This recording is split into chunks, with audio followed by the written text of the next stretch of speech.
సూర్యాపేట జిల్లాలో నకిలీ పత్తి విత్తనాలను అమ్ముతున్న ముఠాను పోలీసులు అరెస్టు చేశారు. తిరుమలగిరి, అర్వపల్లి మండలాల్లో నకిలీ విత్తనాలు అమ్ముతూ ముగ్గురిని అదుపులోకి తీసుకున్నారు. నిందితుల నుంచి 74 కిలోల నకిలీ పత్తి విత్తనాలు, 300 లీటర్ల నిషేధిత గడ్డి మందు స్వాధీనం చేసుకున్నారు. విచారణ కోసం నిందితులను రిమాండ్కు తరలించినట్లు జిల్లా ఎస్పీ రాహుల్ హెగ్డే తెలిపారు. పోలీస్ స్టేషన్ లిమిట్స్ లో ఒక ఇంట్లో ఈ నకిలీ విత్తనాలు అమ్ముతున్నారు.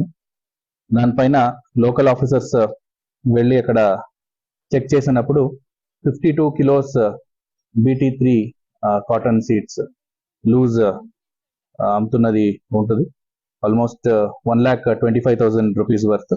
అదే కాకుండా 3.5 lakhs వర్త్ దానికి యూజ్ చేసే గడ్డి మందు గ్లైకోసెట్ కూడా అక్కడ దొరుకుతుంది.